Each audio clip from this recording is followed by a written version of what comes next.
69문을 먼저 제가 물어보겠습니다. 여러분이 같이 큰 소리로 읽어주시면 감사하겠습니다. 69문. 그리스도께서 십자가 위에서 단번에 제사가 당신에게 유익이 됨을 거룩한 세례에서 어떻게 깨닫고 확신합니까? 여러분이 답해 보십시오. 시작.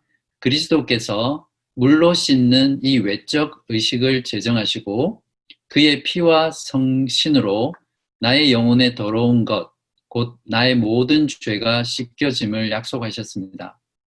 이것은 물로 씻어 몸에 더러운 것을 없애는 것처럼 확실합니다.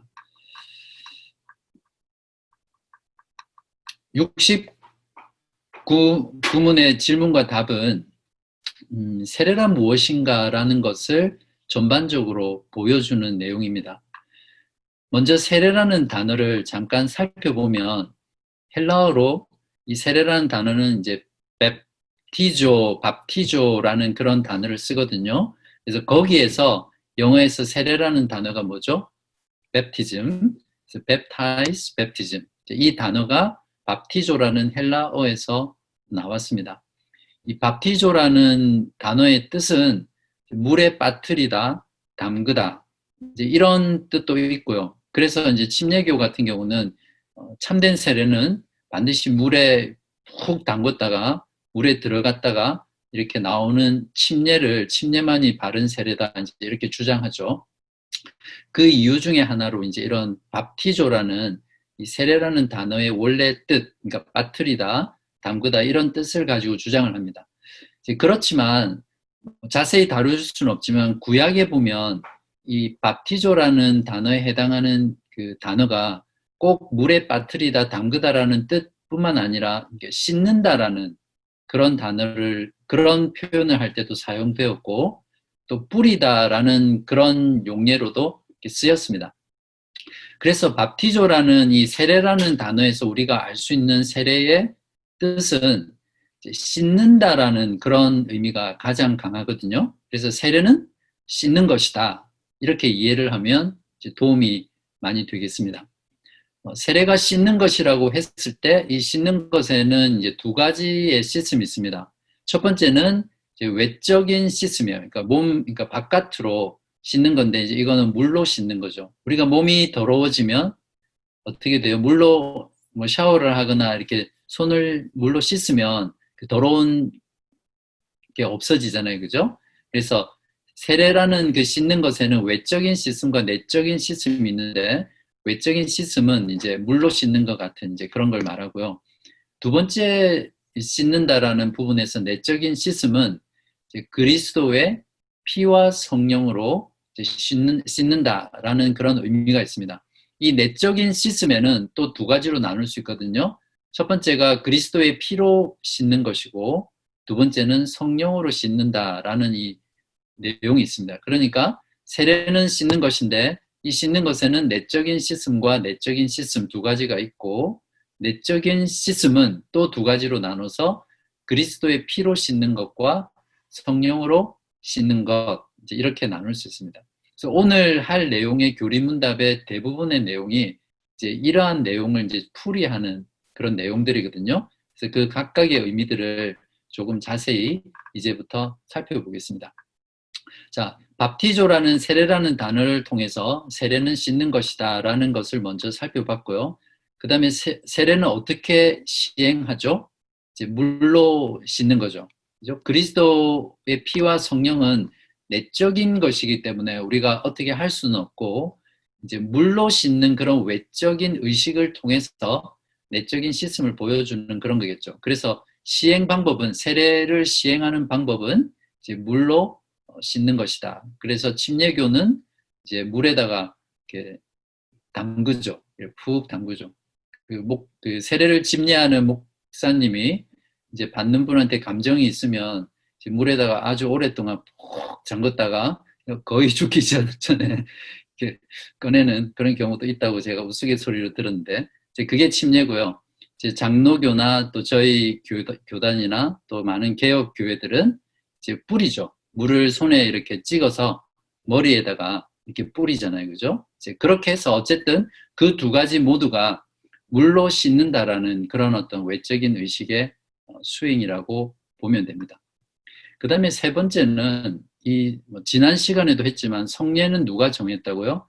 신약에서 그리스도께서 세례와 성찬을 지정하셨다 그렇게 했는데 이 세례가 바로 그리스도께서 제정하신 의식입니다. 마태복음 28장 19절에 보면 그것을 이렇게 말씀해 줍니다. 그러므로 너희는 가서 모든 민족을 제자로 삼아 아버지와 아들과 성령의 이름으로 세례를 베풀고, 그러니까 세례를 베풀으라고 하는 것은 어떤 사람의 명령이 아니라 그리스도께서 하나님의 백성들에게, 그리스도의 제자들에게 주신 지상 명령이라고 분명하게 이해해야 합니다. 그렇기 때문에 그리스도께서 이 세례를 지정하셨기 때문에 목사가 세례를 집례하지만 그것은 주님께서 제정하시고 친히 인정하신 것이며 또 주님께서 그것을 세례로 유효하게 인정하신 것이라고 우리가 이해해야 합니다. 그 다음에는 무엇이냐면, 세례는 씻는 것인데 그 외적인 의식이 무엇이라고요? 물로 씻는 것이라고 했잖아요. 그러면 그 물로 씻는 그 외적인 의식이 어떤 드러내는 진리가 있겠죠. 드러내는 바가 있겠죠. 지난 시간에 저희들이 성례란 무엇인가라고 했을 때 무엇이라고 했습니까? 기억나세요?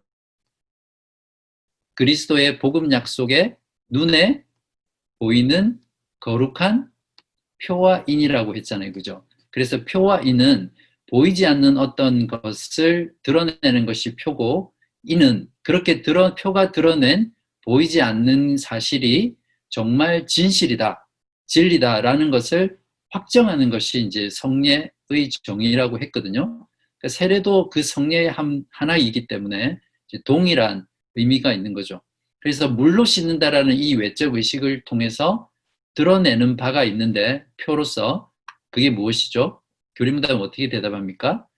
그리스도의 피와 성령으로 나의 영혼에 더러운 것, 즉 나의 모든 죄가 씻겨짐을 약속하신 것, 이게 물로 씻는 그 외적인 세례 의식이 실제로 드러내는, 보이지 않는 진리라고 우리가 이해해야 합니다.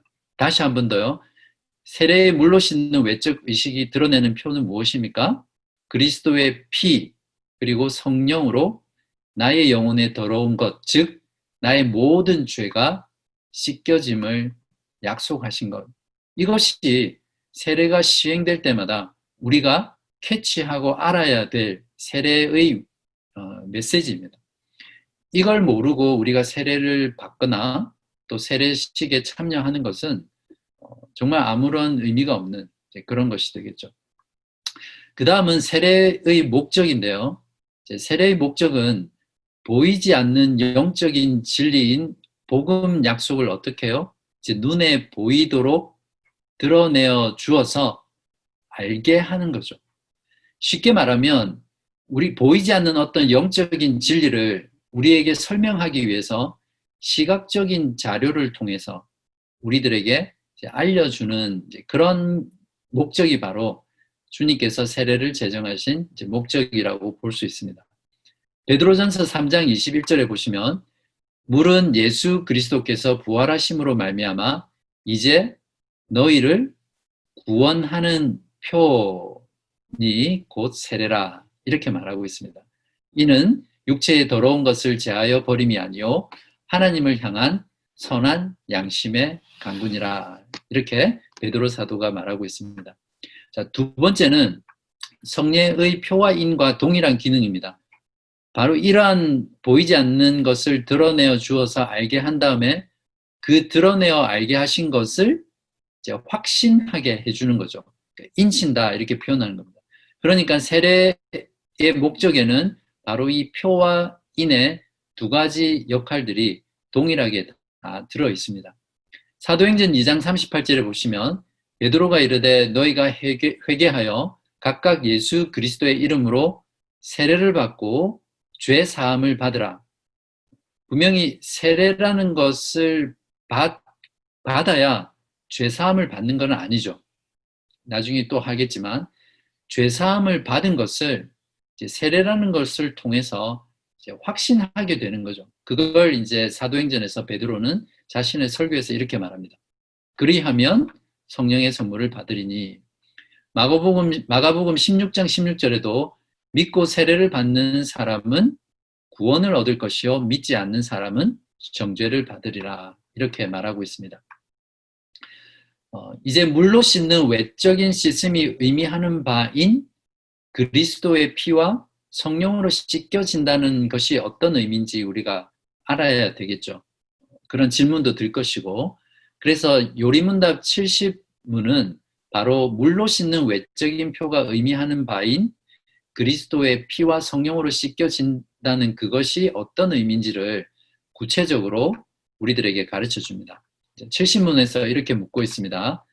그리스도의 피와 성령으로 씻겨진다는 것은 무슨 뜻입니까? 답. 그리스도의 피로 씻겨짐은 십자가의 제사에서 우리를 위해 흘린 그리스도의 피로 말미암아 은혜로 우리가 하나님께 죄 사함 받았음을 뜻합니다. 성령으로 씻겨짐은 우리가 성령으로 새롭게 되고 그리스도의 지체로 거룩하게 되어 점점 더 죄에 대하여 죽고 거룩하고 흠이 없는 삶을 사는 것을 의미합니다. 자, 여기서 잠깐 스톱하고요.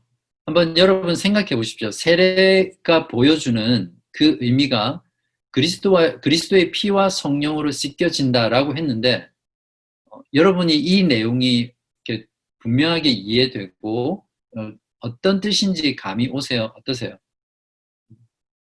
쭉 읽었기 때문에 이것이 마음에 얼마만큼 와닿았는지 모르겠지만, 이제 이러한 설명들을 통해서 여러분이 세례가 의미하는 바인 그리스도의 피와 성령으로 깨끗하게 된다는 것, 씻겨진다는 것이 무슨 뜻인지 정확하게 알 수 있기를 바랍니다.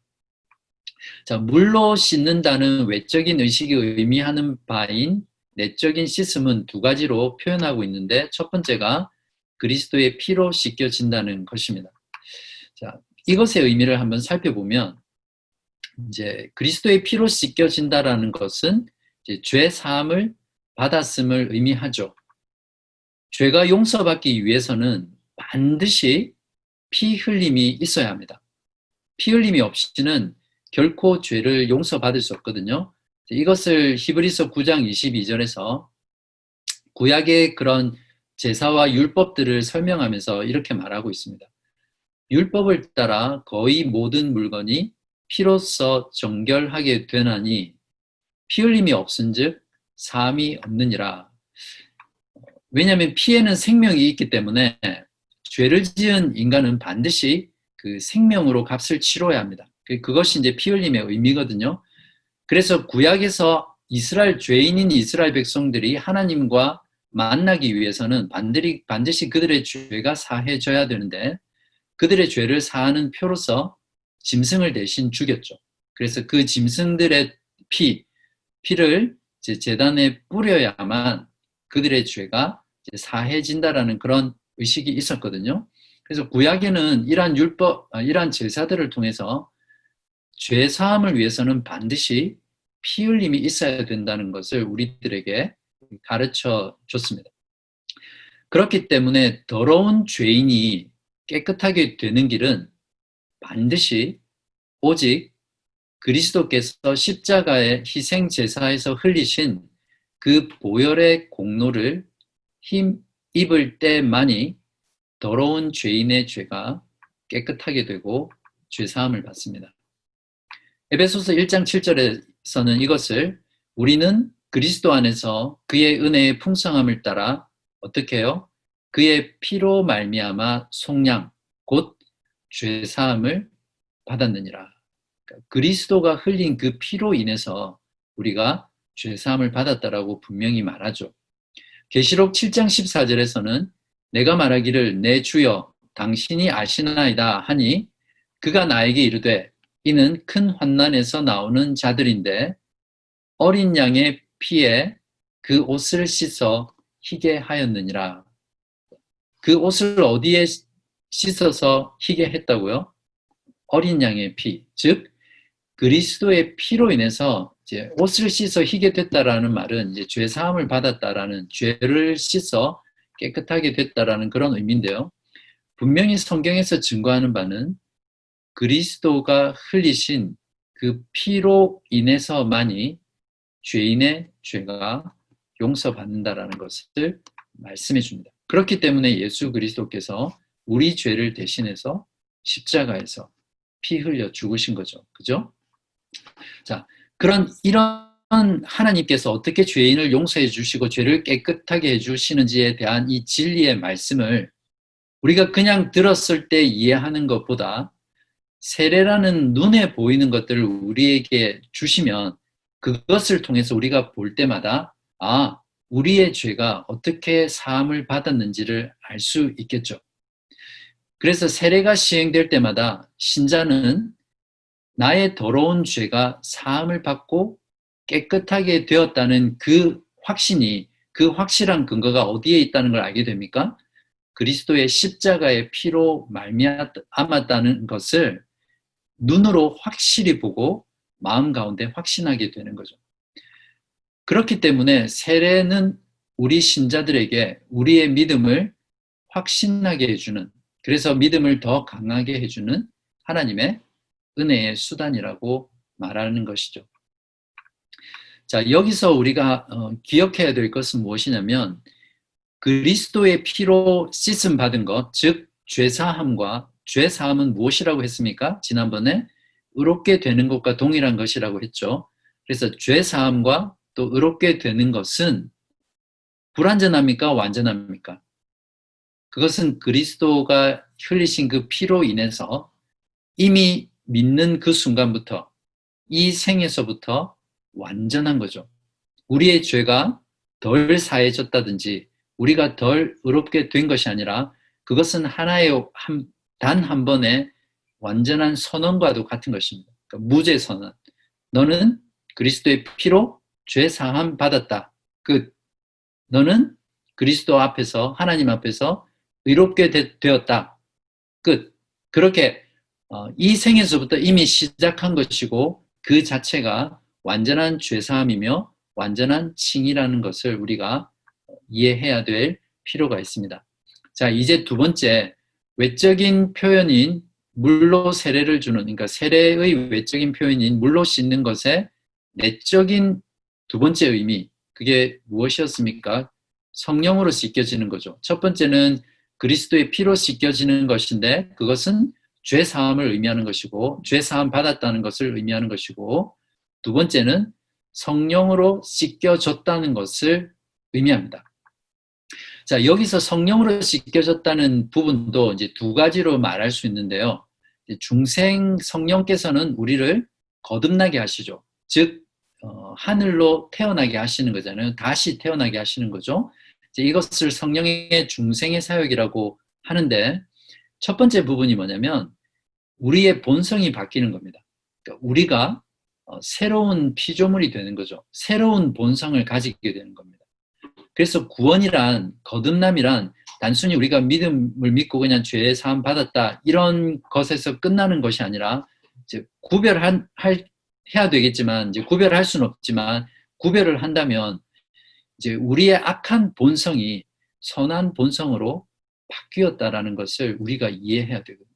그러니까 신자는 우리의 본성조차도 새롭게 된 선한 본성으로, 그전에는 죄만을 지을 수밖에 없는 그런 악한 본성이었지만 지금은 우리가 우리의 선한 의지로 죄를 짓지 않으려고 하고, 죄를 미워하고, 죄를 혐오하고, 또 죄를 지었을 때 그것으로 인해서 아파하고 하나님이 기뻐하시는 선한 일을 하려고 하는 그러한 새로운 본성이 우리 안에 주어진 거죠.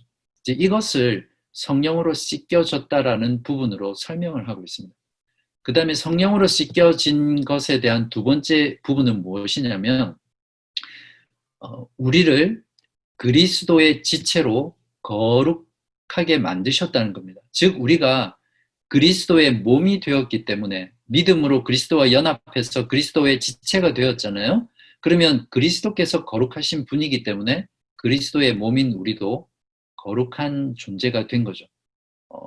우리가 믿고 그리스도와 연합했는데 어떤 신자는 그 사람이 일상 가운데 죄를 지었기 때문에 그때는 거룩하지 않은 존재가 되었다가 죄를 회개하고 다시 주님께 나오면 거룩하게 되고, 그런 것이 아니라 우리가 존재적으로 그리스도의 지체이기 때문에 우리가 성령의 씻기심을 통해서 거룩한 존재가 되었다는 것을 말해주고 있습니다.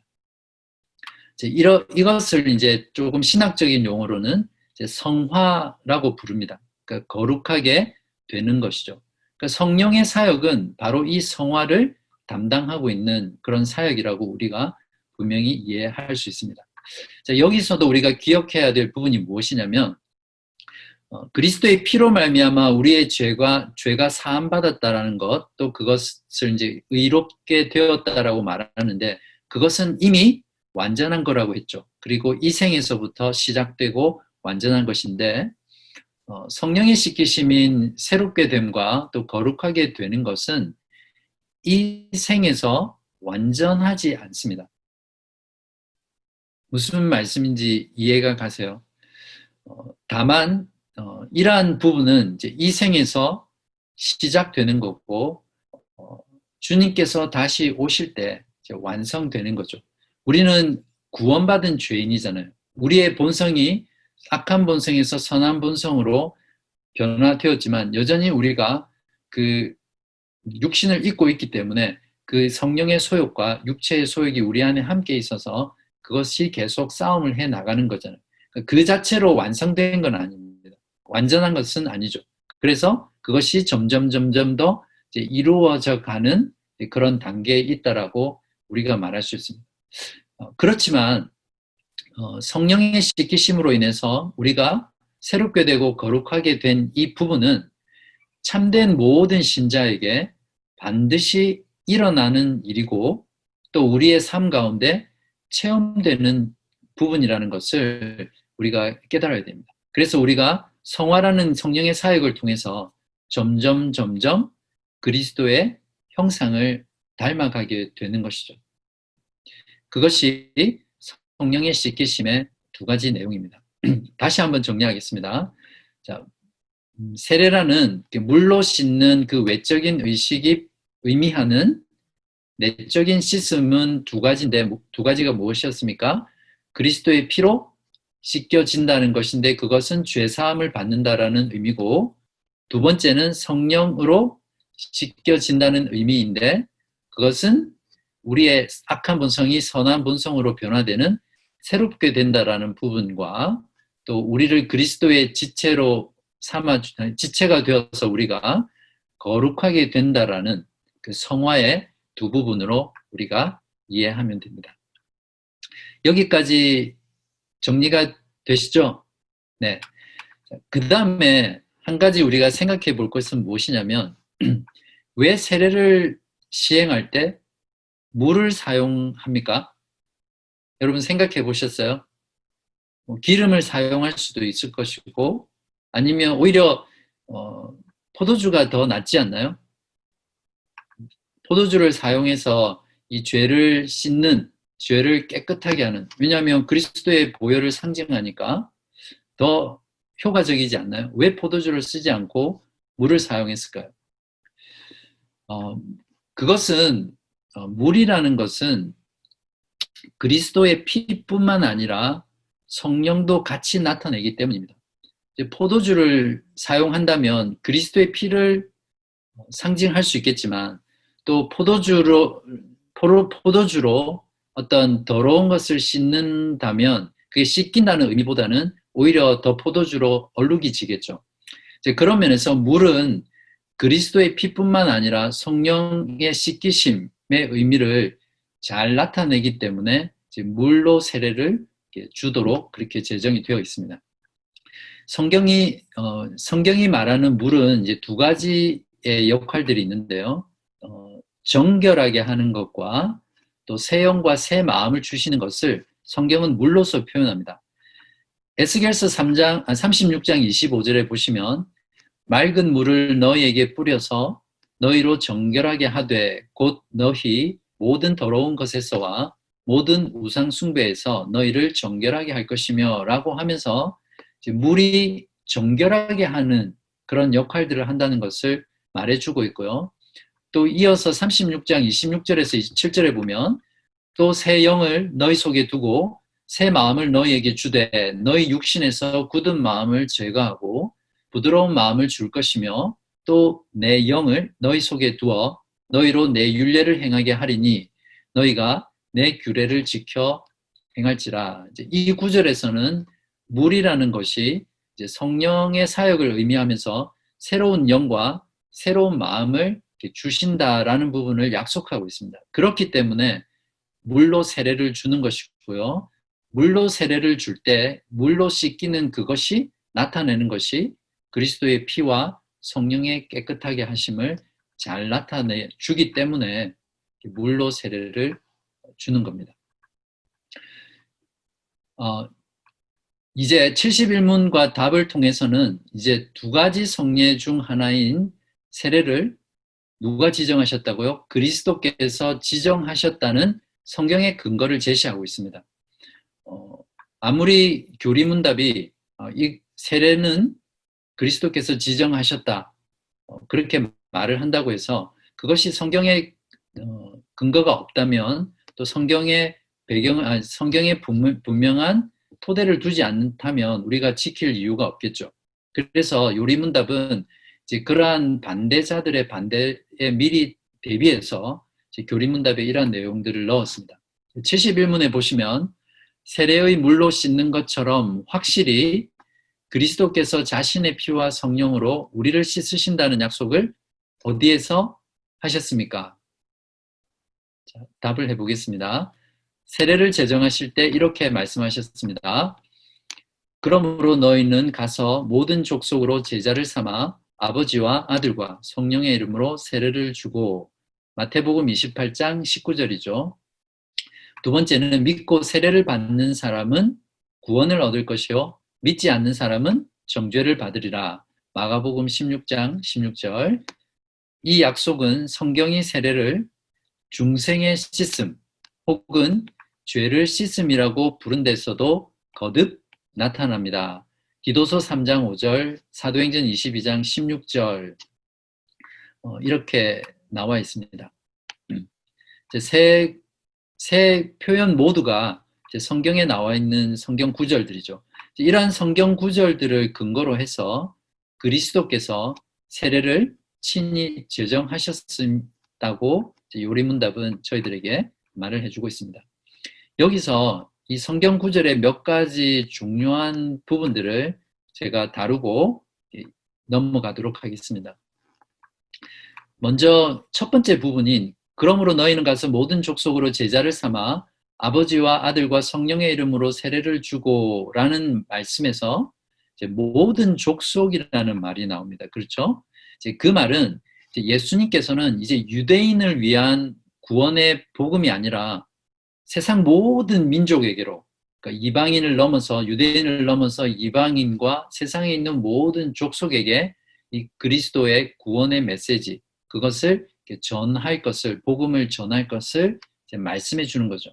그래서 세례를 주어야 할 범위는 모든 족속이라는 것. 즉 복음을 설교하고 그 복음을 듣고 믿음으로 그 복음을 받아들이고 구원을 얻어서 세례를 받는 모든 사람들에게 세례를 주어야 한다. 이렇게 말을 하고 있습니다. 두 번째 구절을 보면 제자를 삼아라고 되어 있는데 이제 이 부분을 통해서 우리는 누가 세례를 받나라는 부분에 대한 답을 가질 수 있습니다. 누가 세례를 받습니까? 제자. 그러니까 예수님의 제자가 아닌 사람은 세례를 받을 수 없죠. 그러니까 제자라는 말은 참된 믿음으로 그리스도와 연합된 자가 또는 다른 말로 그리스도인이라고 할 수 있고 또 그리스도인은 제자죠. 그리스도인인데 제자가 아닌 사람이 있을 수 있습니까? 제자인데 참된 믿음을 가지지 않은 사람이 있습니까? 참된 믿음을 가진 사람인데 제자가 아닌 사람이 있습니까? 모두 다 같은 말이죠. 그래서 세례를 받을 수 있는 사람은 제자이어야 합니다. 그렇기 때문에 누군가 세례를 받고자 할 때는 반드시 이 사람이 그리스도의 제자인가를 철저하게 점검하고 그 다음에 세례를 주어야 되겠죠. 그렇지 않으면 세례를 남용하는 것이 되고 세례를 함부로 주는 것이 되고 세례의 진정한 의미와 제정된 것을 경홀히 여기는 것이 되겠죠. 그 다음에 단어가 어떤 표현이 나오냐면요. 아버지와 아들과 성령의 이름으로 세례를 베풀고, 그러니까 세례를 베풀 때 누구의 이름으로 베풀으라고 했습니까? 그리스도께서 제정하셨으니까 그리스도의 이름으로 세례를 베풉니까? 아니죠. 성부, 성자, 성령, 삼위 하나님의 이름으로 세례를 베풀라고 예수님께서 명령하고 있습니다. 이 말은 무엇이냐면 세례라는 것은 삼위 하나님이 친히 제정하시고 또 명령하시고 삼위 하나님의 권위로 우리들에게 말씀하신 것이라는 것을 이 구절이 잘 말씀해 주고 있는 거죠. 그래서 비록 그 세례라는 것을 목사가 대신해서 시행하지만 그 세례는 목사가 주는 세례가 아니라 삼위 하나님, 성부, 성자, 성령 하나님께서 시행하는 것과 동일한 의미라는 것을 우리가 이해해야 되겠죠. 그리고 성부, 성자, 성령의 이름으로 세례를 베풀고 또 세례를 받는다라는 것은 우리가 믿음으로 세례를 받을 때에 바로 이 성삼위 하나님, 성부, 성자, 성령 하나님과 지금 교제하고 또 그 교제가 영원토록 이어질 것이라는 것을 이제 의미하는 것이죠. 그래서 세례를 받을 때 우리는 삼위 하나님과 영원한 교제 가운데 들어간다는 것을 이 말씀을 통해서 우리가 이해할 수 있습니다. 두 번째는 믿고 세례를 받는 사람은 구원을 얻을 것이요 믿지 않는 사람은 정죄를 받으리라. 마가복음 16장 16절인데요. 이 부분에서 믿고 세례를 받는 사람이잖아요. 동일한 말씀이죠.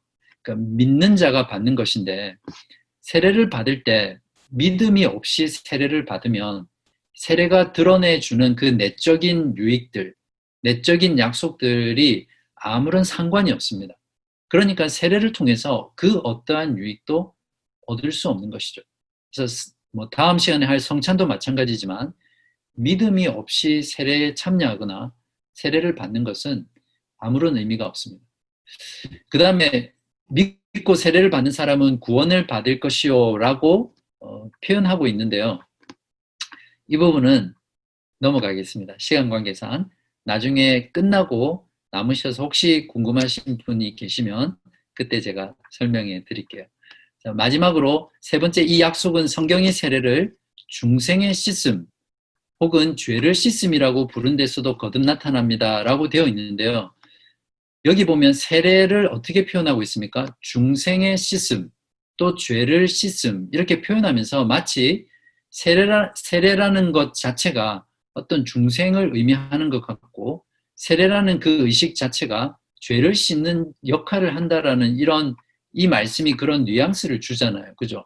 그래서 로마 가톨릭 같은 경우는 세례라는 의식 그 자체를 이제 그런 효력이 있는 것으로 생각하고 세례를 받아야 구원을 받는다. 이제 이런 이야기들을 하게 되는 거죠. 그런데 이제 이러한 구절이 말하는 중요한 부분은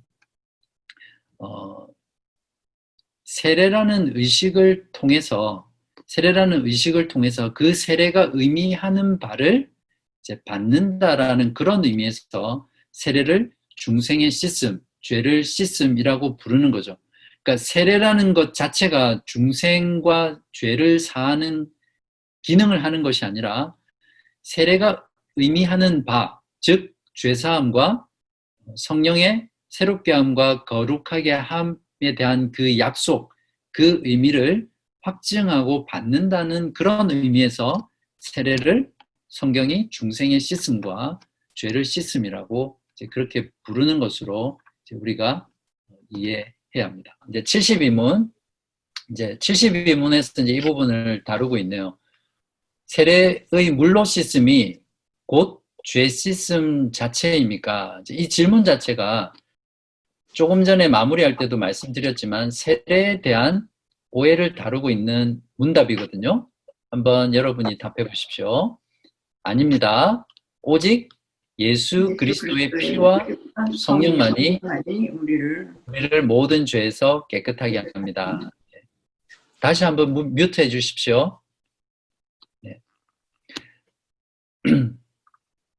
자, 이 문답에서는 세례에 대한 오해, 즉 세례 그 자체가 죄를 씻는다라든지 중생하게 한다든지 구원을 준다든지 이제 그런 것에 대한 질문이죠. 요리문답은 분명히 어떻게 대답하죠? 아니라고 말합니다. 오직 예수 그리스도의 피와 성령만이 우리를 우리의 모든 죄에서 깨끗하게 한다고 강하게 선언하고 있습니다. 로마 가톨릭은 세례가 죄 씻음 그 자체라고 주장합니다. 세례라는 것은 우리의 죄가 그리스도의 십자가의 피로 깨끗이 씻긴다는 사실을 어떻게 해요? 우리 눈에 가장 확실하게 보여주는 표라는 것을 우리가 잘 이해해야 됩니다. 세례라는 그 의식 자체가 죄를 씻는 것이 아니라 죄 씻음에 대한 약속이다라고 하는 이 내용을 우리가 이해해야 되는 거죠.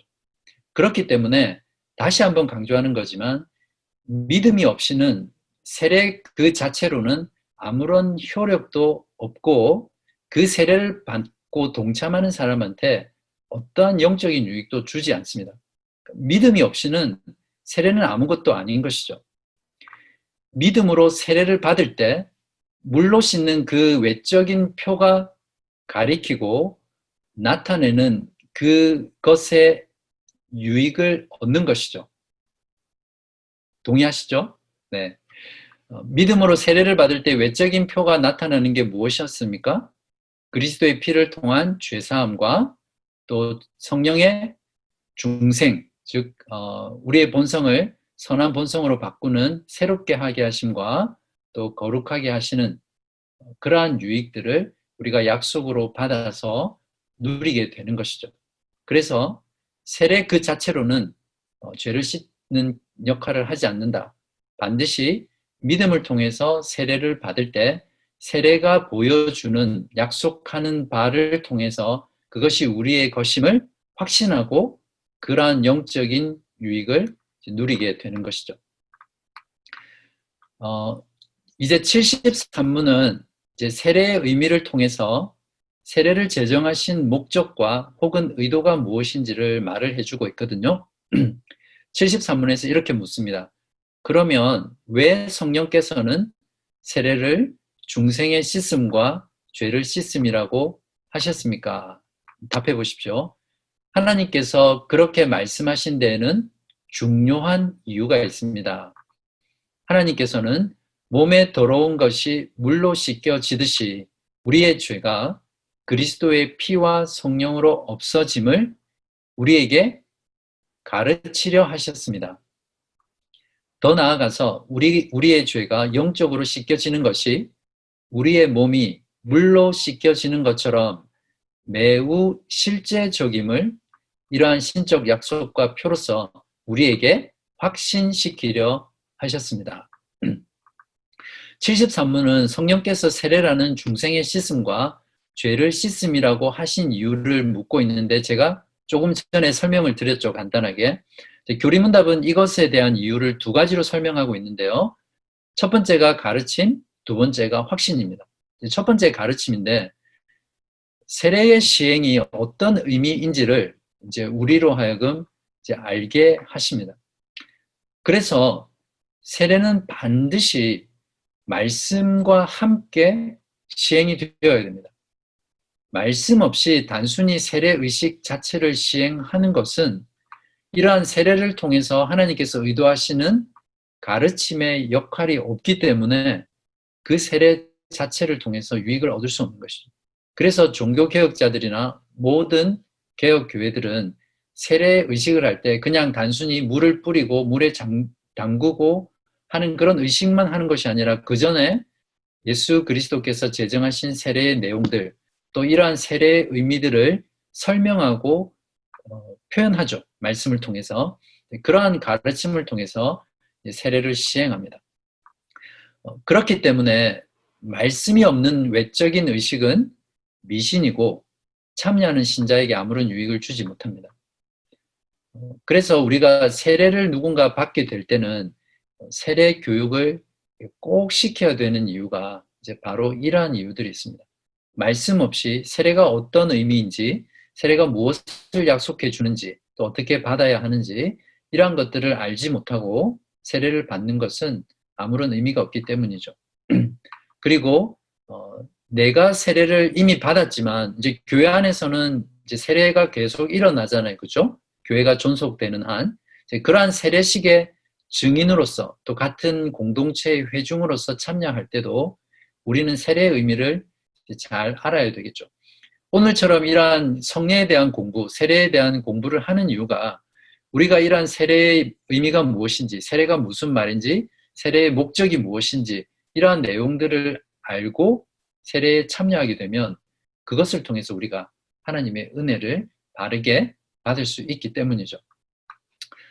세례를 통한 가르침의 내용이 무엇이었습니까? 한 번 더 정리하면 몸에 더러운 것이 물로 씻겨져서 깨끗하게 되듯이 우리의 죄도 똑같이 그 물로 씻겨지는 것이 보여주는 것처럼 그리스도의 피와 성령으로 없어진다는 그것을 우리가 배우게 되는 것이죠. 이제 두 번째 그 세례를 중생의 씻음과 죄를 씻음이라고 성경이 표현하는 이유는 이제 우리에게 확신을 주시기 위해서입니다. 그러니까 우리의 죄가 영적으로 그러니까 물로 더러운 것이 깨끗하게 되는 것처럼 씻겨진다는 것을 이제 실제적으로 우리가 알게 되는 거죠. 우리가 세례를 거행할 때 그 세례식을 눈으로 보면서 아, 저렇게 우리의 죄가 깨끗하게 그리스도의 피로 씻겨졌구나. 저렇게 성령을 통해서 우리가 새롭게 되고 또 우리가 거룩하게 되었구나라는 것을 눈으로 보고 깨달음으로써 우리가 믿고 있는 그 복음에 대한 약속, 복음에 대한 내용을 이제 더 깊이 이제 확신하게 되는 것이죠. 그렇죠? 이제 이것이 이제 성경에서 세례를 중생의 씻음과 죄의 씻음이라고 부르는 이유입니다. 두 가지 이유, 가르침과 확신을 주기 위해서. 자, 이제 마지막 74문인데요. 유아 세례에 대한 부분입니다. 혹시 여러분 중에 유아 세례 받으신 분 손 한번 들어보시겠어요? 그냥 일반 성인 세례 말고 유아 세례. 정기론 교우님은 유아 세례 받으셨네요. 그 부모님께서 믿는 분이셨나 봐요. 그죠? 카메라를 켜고 계신 분이 몇 분 안 계신데, 아마 여러분 중에는 이제 부모님께서 믿음을 가지고 계셨기 때문에 유아 세례를 받으신 분들도 있고, 또 받지 않으신 분들도 계실 겁니다. 또 다르게 이야기하면 여러분들의 자녀 중에 여러분들이 이제 자녀들이 태어났을 때 아마 여러분이 신앙을 가지고 있으셨으면 유아 세례를 자녀들에게 주신 분도 있을 것이고, 그러니까 받도록 하신 분도 계실 것이고, 혹은 뭐 어떤 이유에서든 또 유아 세례를 받지 않고 나중에 성인 세례를 받으신 분들도 계실 거라고 생각합니다. 여러분은 유아 세례를 받아야 된다고 생각하세요? 아니면 꼭 받지 않아도 된다고 생각하세요? 네, 마음속으로 손을 한번 들어봐 주세요.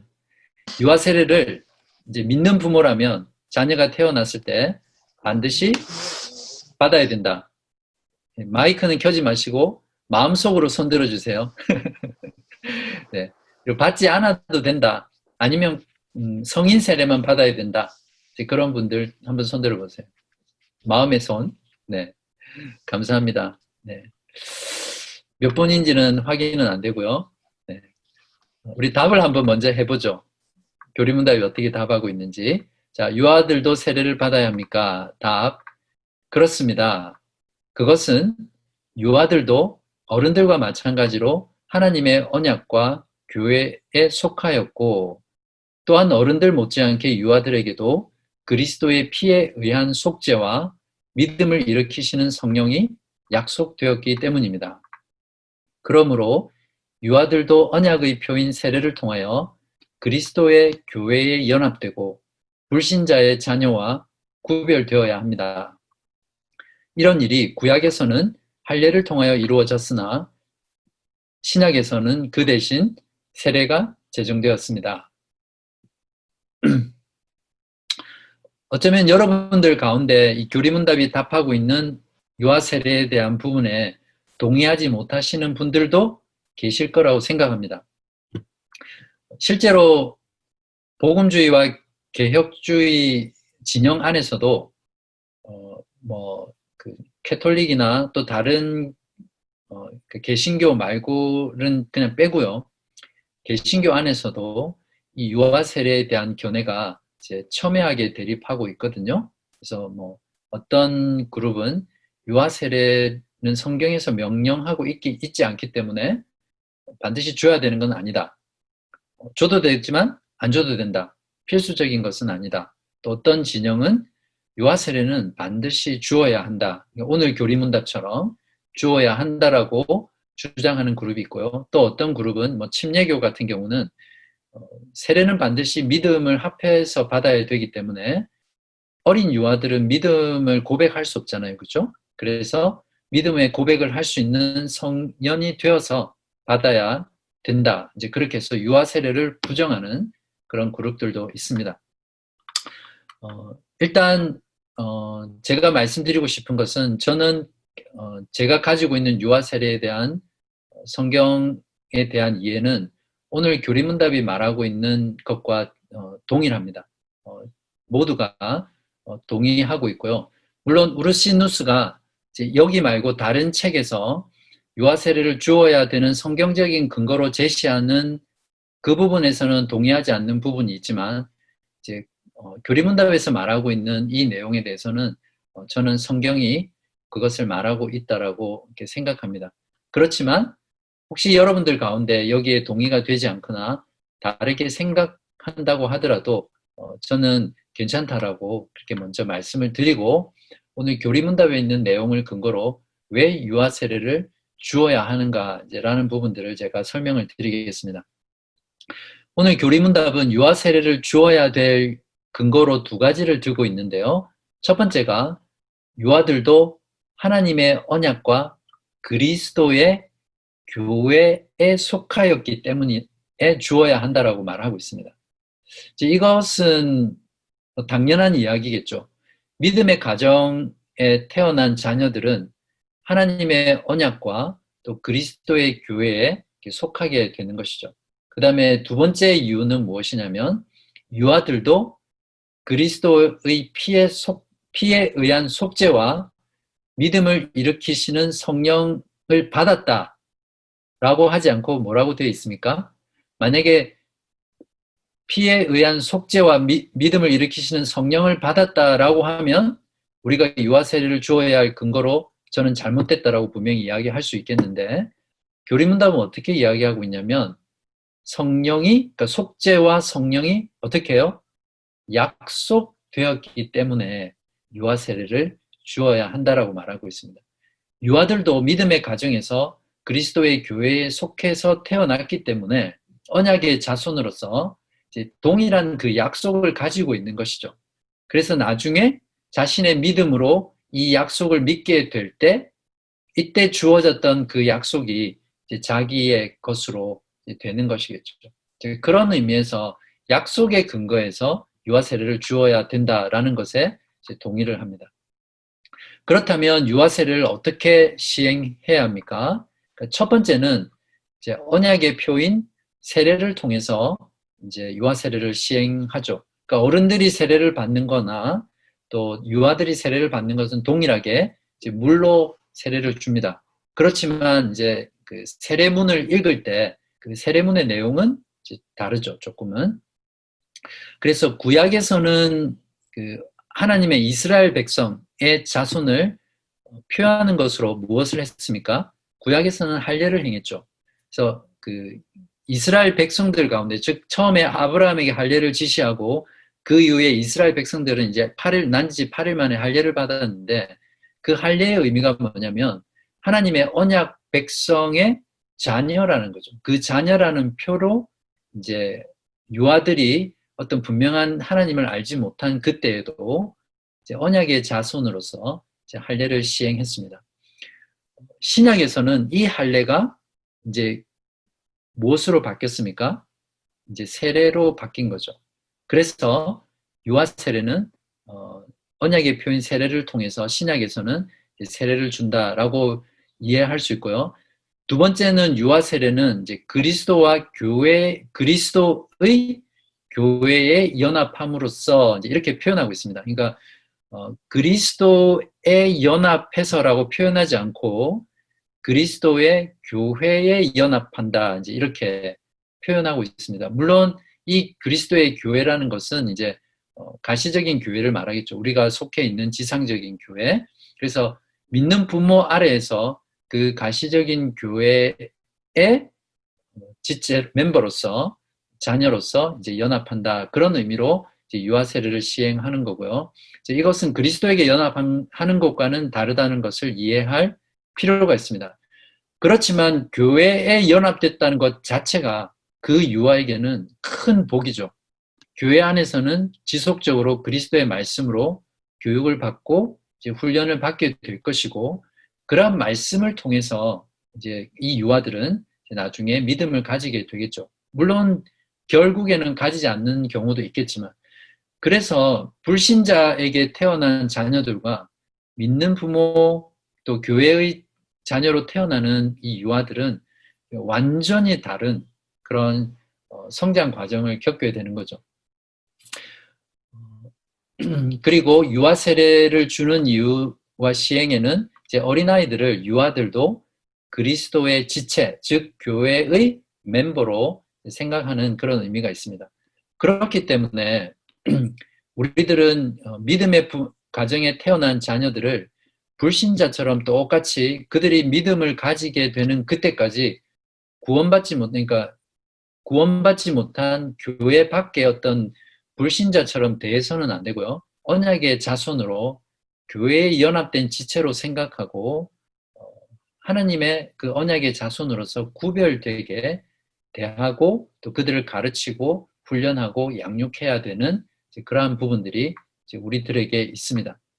그래서 유아 세례를 받게 하는 것은 결국 부모가 하게 되는데요. 부모의 신앙으로 그러한 유아 세례는 결국 부모와 교회에게 이제 책임이 주어지는 거죠.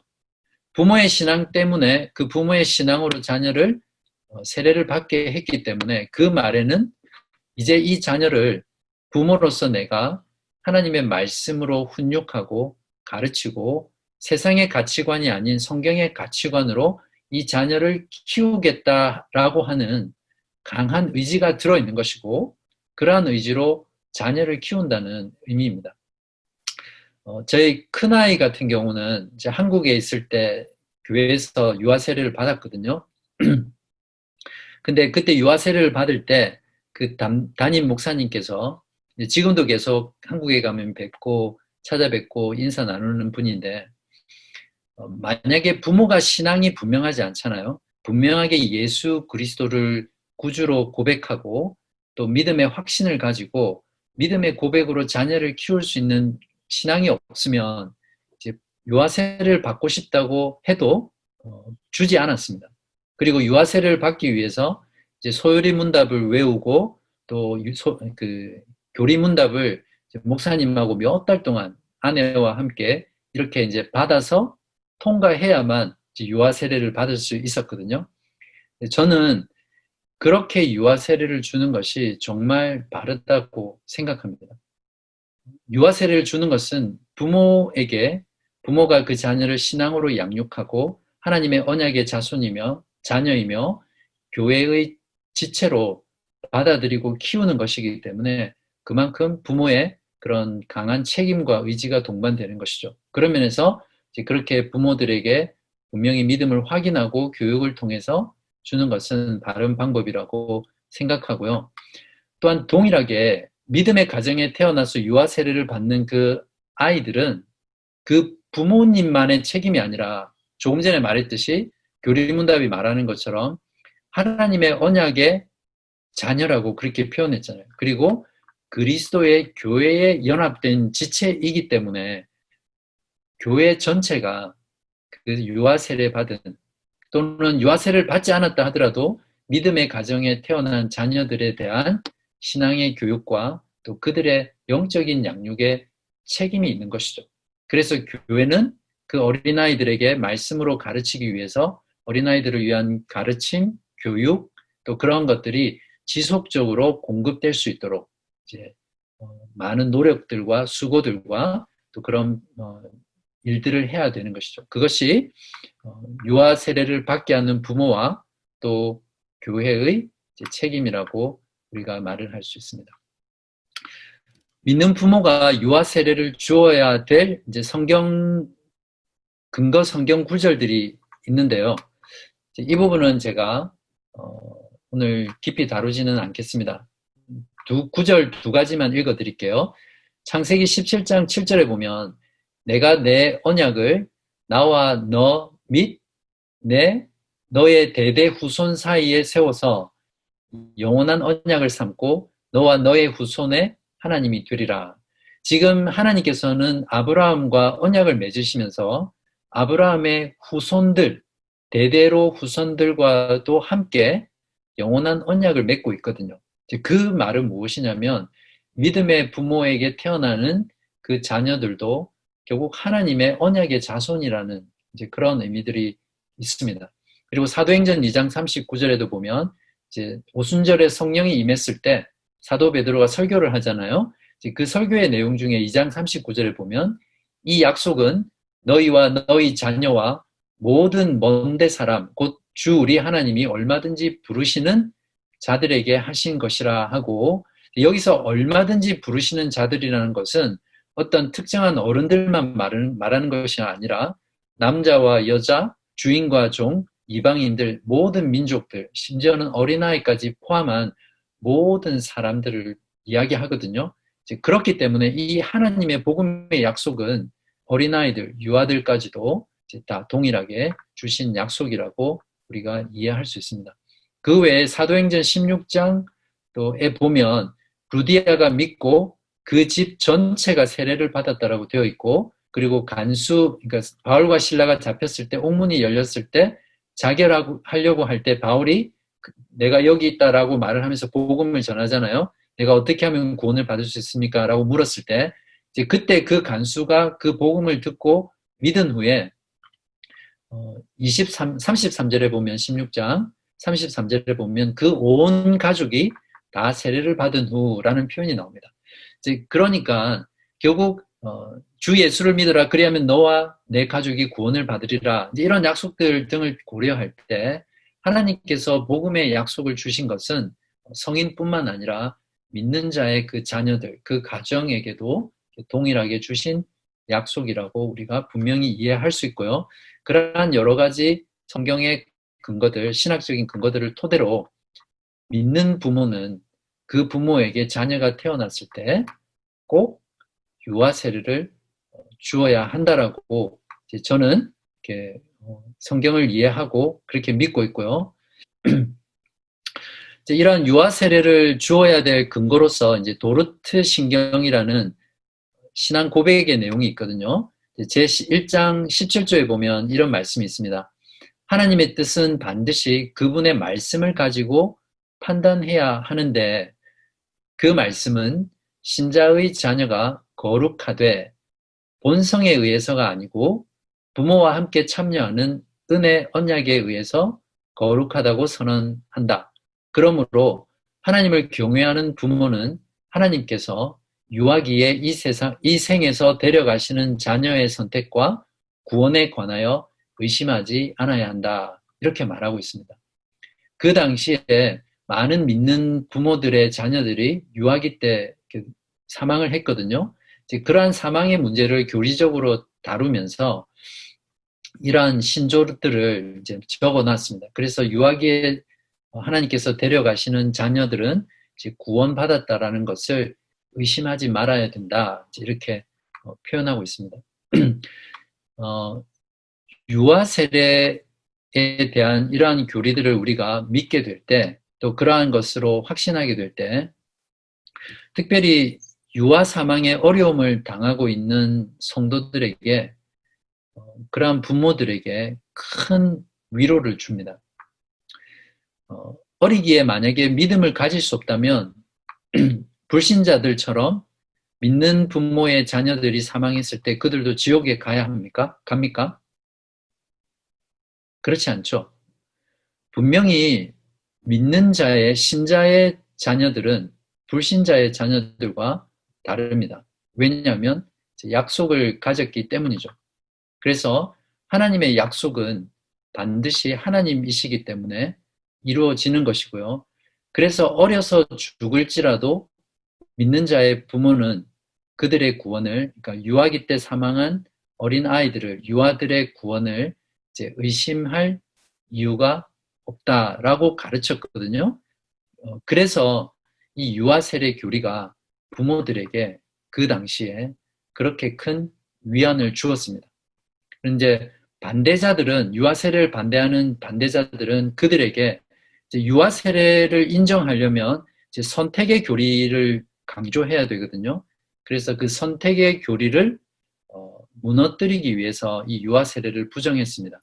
그게 이제 항의파라고 하는 그런 학파가 있었는데, 그래서 이러한 유아 세례를 부정하면서 선택의 교리를 부정함으로써 이제 유아 때 사망한 젊은 여인들에게 이 선택의 교리를 증오하도록 만들게 하기 위한 그런 의도가 있었다고 합니다. 어쨌든 유아들도 하나님의 언약과 교회에 속하였고 그리스도의 피에 의한 죄사함의 약속을 받았다는 그 약속의 근거에서 우리는 유아 세례를 주어야 한다라고 말할 수 있고요. 또 교리문답은 그것을 우리에게 교리로서 가르치고 있습니다. 그 외에 추가적인 세례와 관련된 추가적인 질문들과 답변들이 있는데요. 그런 것들은 제가 적어드렸는지 모르겠는데 몇 가지가 있습니다. 침례와 물을 뿌리는 세례의 문제, 잘못된 세례를 받았을 경우 다시 세례를 받아야 하는가라는 부분, 또 꼭 반드시 목사가 세례를 주어야 하는가, 이런 몇 가지 부분들이 있죠. 그러한 부분들은 필요하면 나중에 따로 이렇게 설명을 드리도록 하겠습니다. 이제 적용을 하고 마치도록 하겠습니다.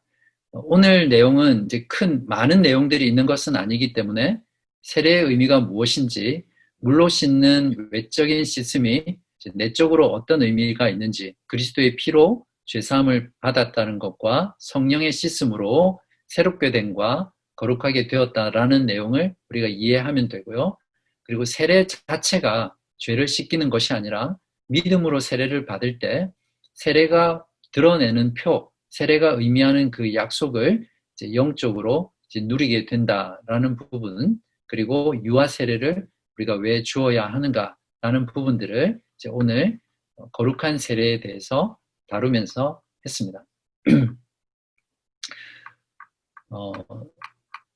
오늘 공부한 내용을 이렇게 돌아보시면요.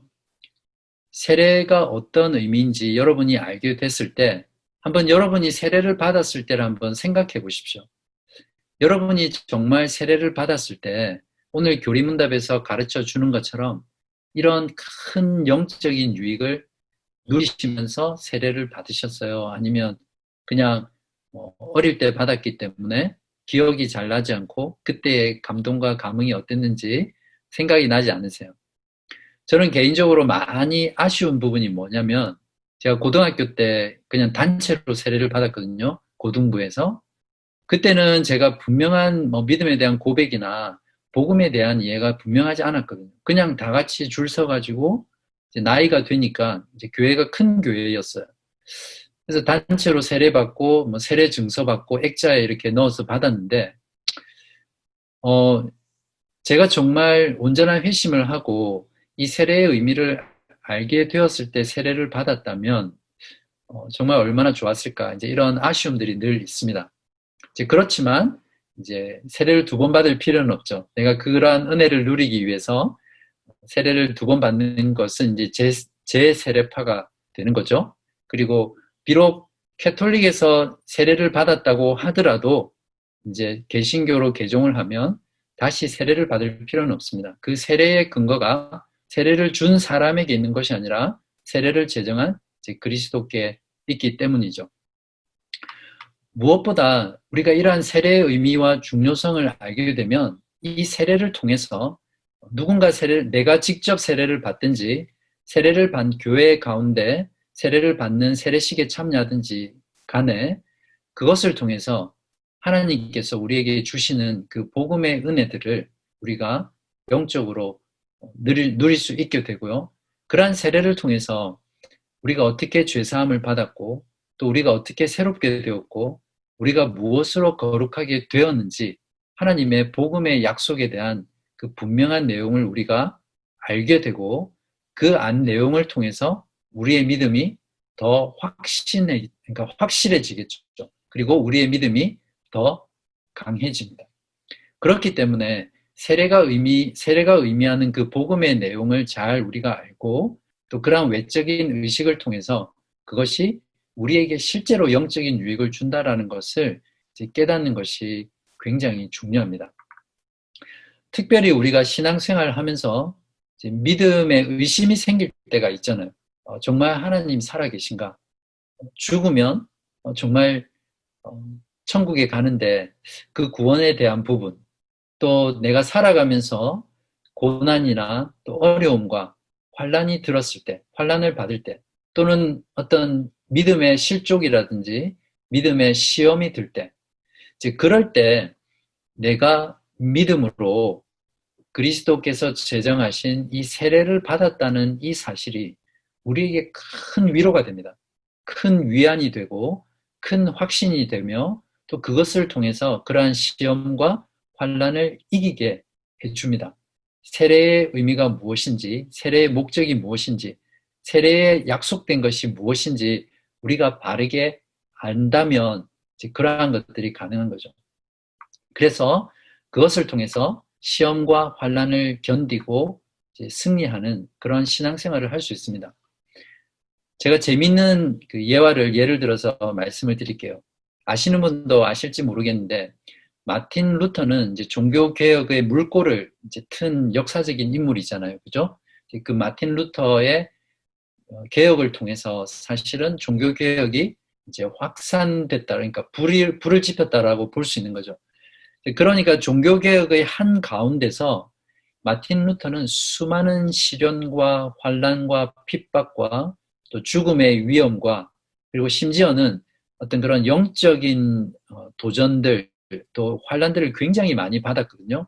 그래서 자신의 서재에서 종교개혁을 위해서 글을 쓰고 성경을 연구하고 어떤 일들을 할 때마다 이제 눈에 이렇게 마귀가 나타나가지고 막 보여서 막 허공을 향해서 주먹질도 하고 막 싸우고 그랬대요.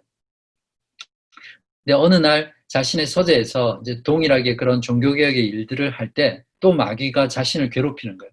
계속 자신의 죄를 정죄하고 막 괴롭히는 거죠. 근데 실제로 눈에 이렇게 아른거렸나 봐요.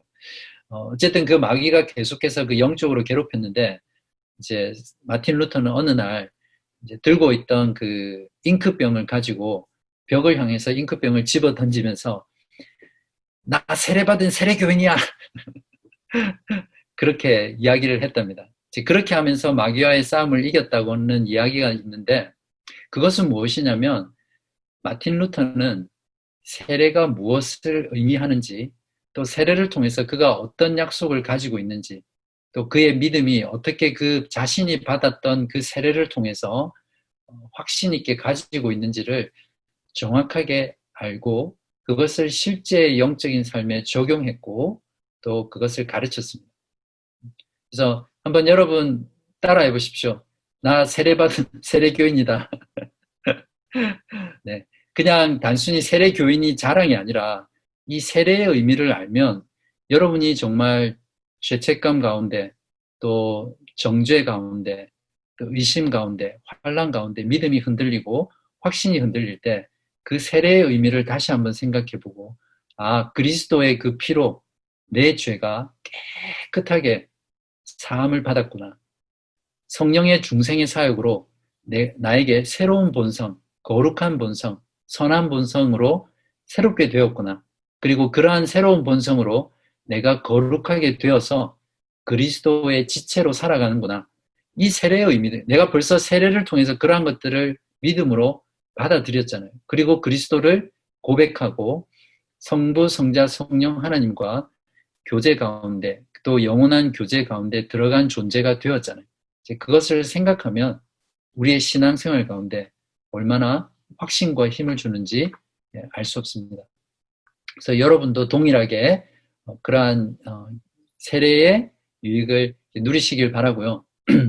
조금 더 실천적인 면에서 우리 회중 안에 이제 세례가 더 자주 일어날 수 있도록 특별히 여러분이 영혼 구원을 위해서 더 많은 관심과 또 사랑과 기도와 복음 전도에 헌신할 수 있는 그러한 삶을 살기를 바라고요. 혹시 여러분들 가운데 여러분의 그 1대1 사역이라든지 또 복음을 전했다든지 그런 경로를 통해서 신앙을 가지게 된 지체들이 있다면 그냥 그 상태대로 내버려 두지 마시고 세례가 어떤 의미인지, 왜 세례를 받아야 하는지 그런 중요성들을 설명해주고 우리 회중 가운데 그런 세례를 받을 수 있도록, 그래서 자신의 믿음을 그리스도의 공동체 가운데 표현하고 또 거기에 참여하는 모든 회중이 동일한 은혜를 받을 수 있도록 그런 일들을 여러 번 했으면 좋겠습니다. 그리고 여러분의 어쩌면 여러분의 나이대는 이미 지나서 여러분의 자녀에게 유아 세례를 주어야 받도록 해야 되는 세대가 있는지 모르겠는데 얼핏 봐서는 없다고 하더라도 여러분의 자녀의 손자들, 그러니까 여러분의 손자들이죠. 손자들이나 또 여러분의 자녀들에게 세례의 의미가 무엇인지 가르쳐주고 또 세례를 받지 않았다면 참된 믿음으로 세례를 받을 수 있도록 격려하고 또 손자들 같은 경우에는 유아 세례를 받지 않았으면 이제 자녀들을 잘 설득해서 유아 세례를 또 받을 수 있도록 하고 그런 신앙생활을 하면 우리 모두에게 큰 유익이 있을 거라고 이렇게 확신합니다. 기도하고 마치겠습니다.